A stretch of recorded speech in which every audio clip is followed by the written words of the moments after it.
Welcome to important exam.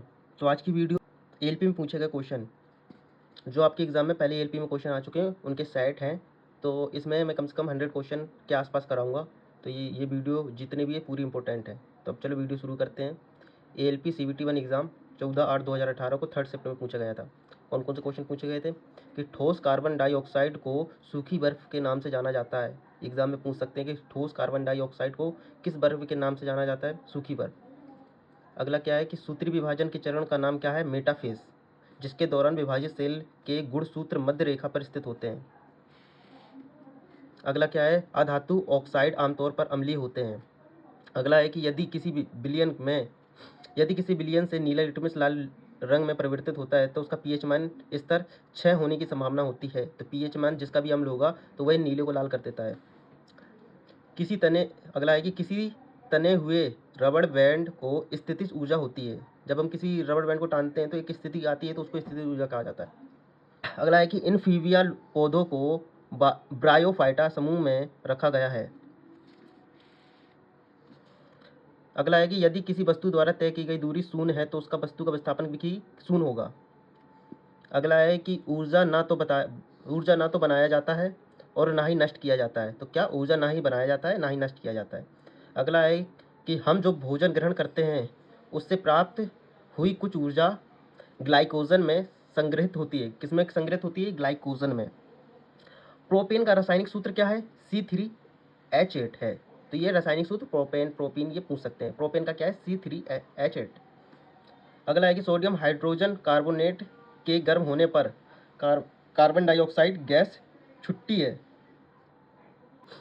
अगला है कि विषणों में टेस्टोस्टेरोन हार्मोन स्रावित होता है।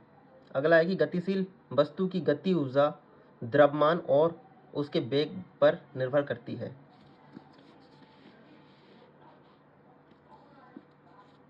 अगला कौन सा? अगले शिफ्ट में पूछा गया है कि ALP CBT 1 एग्जाम 17/8/2018 में फर्स्ट शिफ्ट में पूछे गए थे क्वेश्चन। कौन कौन से क्वेश्चन पूछे गए हैं? आधुनिक आवर्त सारणी की तीसरी अवधि और 8वें समूह में रखी गई नोबल गैस कौन सी है? आर्गन। स्थायी ऊतक स्क्लेनकाइमा एक पौधे को कठोर और मजबूत बनाता है। किसी एकल आवृत्ति की आवाज को क्या कहा जाता है? टोन कहा जाता है। प्रजनन के लिए फूलों में आवश्यक अंग कौन कौन से होते हैं? पुंकेसर और स्टिकेसर होते हैं। अगला है कि एक शुष्क सेल में ऊर्जा रासायनिक ऊर्जा के रूप में संग्रहित करती है। एक वाट 1 जूल प्रति सेकंड के बराबर होता है। जो एक वाट है 1 जूल प्रति सेकंड के बराबर होता है। अगला है कि तत्वों को उनके परमाणु द्रव्यमानों के आधार पर वर्गीकृत करने व श्रेय तत्वों को उसके परमाणु द्रव्यमान के आधार पर वर्गीकृत करने का श्रेय मेंडलीव को कहा जाता है। अगला है कि आधुनिक आवर्त सारणी में धातुओं को बाईं ओर पर रखा गया है।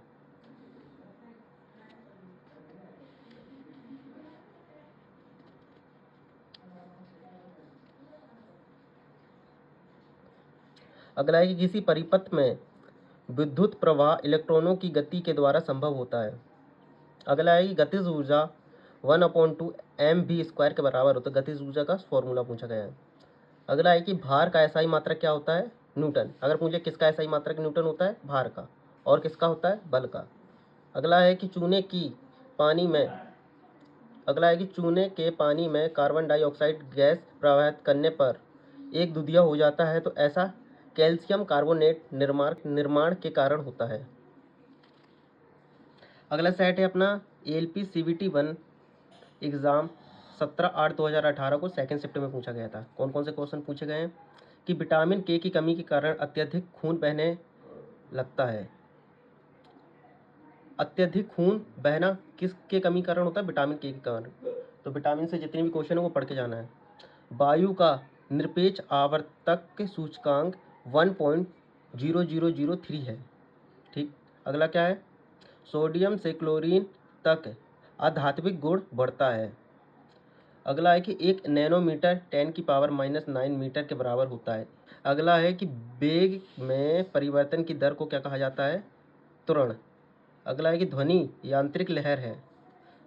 अगला है कि यदि कोई वस्तु वृत्ताकार पथ से घुमाई जाती है तो उस पर किया गया कार्य क्या रहेगा? शून्य। गतिशील जीवाणु कोशिका को नर युग्म कहा जाता है। जो गतिशील जीवाणु कोशिका होते हैं वो नर्म युग्म होते हैं। अगला है पौधों में बोनापन जिबरेलियस अम्ल के उपचार द्वारा नियंत्रित किया जाता है। अगला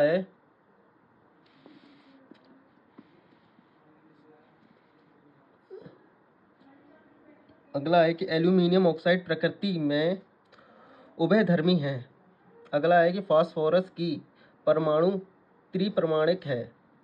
अगला है कि अंडाशय से कोख अंडाशय से कोख में डिंब वाहिनी के माध्यम से लाया जाता है। अगला है कि सिराओं में प्रचुर मात्रा में सफ़ेद फाइबर पाए जाते हैं। अगला है कि किसी गोलाकार दर्पण की परावर्तक सतह के व्यास को क्या कहा जाता है? छेद कहा जाता है। अगला है कि खाने वाले नमक जिसको बोलते हैं NaCl एक मजबूत अम्ल और एक मजबूत क्षार से बना होता है। खाने वाला नमक होता है एक मजबूत अम्ल और एक मजबूत क्षार से बना होता है। ठीक है। अगला शिफ्ट कौन सा है? ALP CBT 1 एग्जाम 17/8/2018 को 3rd शिफ्ट में पूछा गया था। क्या क्वेश्चन है कि एक फूल के प्रजनन का भाग पुकेसर और कार्प्स है। 20 परमाणु संख्या वाला एक तत्व एक क्षारीय ऑक्साइड उत्पन्न करेगा। अगला है कि नाइट्रोजन के N2O ऑक्साइड को लाफिंग गैस के रूप में जाना जाता है। कौन से ऑक्साइड? नाइट्रोजन के N2O ऑक्साइड के। मानव शरीर का pH स्तर 7 से 7.8 होता है। विद्युत प्रवाह की अंतर्राष्ट्रीय मानक इकाई क्या है? एम्पियर। अगला है कि न्यूलैंड्स की आवर्ती वर्गीकरण में 10वां तत्व तीसरे के जैसा दिखाई देता है। अगला है कि प्रकाश की चार्ज निर्वात में अधिक होती है। अगला है कि जीवन की उत्पत्ति के बारे में ओपेरिन का सिद्धांत रासायनिक विकास से संबंधित है। अगला है कि प्रजातियों की व्यक्तिगत संख्या को बनाए रखने के लिए उनके विलोपन को रोकने के लिए प्रजनन आवश्यक है। अगला है कि ध्वनि की दृढ़ता को दोहराए प्रतिबिंब का परिणाम होता है तो उसे प्रतिध्वनि कहा जाता है। अगला क्वेश्चन ये है कि प्रकाश का क्वांटम सिद्धांत प्लैंक द्वारा प्रदान किया जाता है। सबसे कठोर प्राकृतिक पदार्थ कौन सा है? हीरा। आधुनिक आवर्त सारणी में एक टेढ़ी मेढ़ी रेखा धातुओं को अधातुओं से अलग करती है। हड्डी मनुष्यों में से एक संयोजी ऊतक के उदाहरण है। जो हड्डी है मनुष्यों के संयोजी ऊतक में उदाहरण है। अगर आपको ये वीडियो पसंद आई हो तो इसको लाइक करें, सब्सक्राइब करें और शेयर करें और अगली वीडियो के लिए वेट करें। Thank you.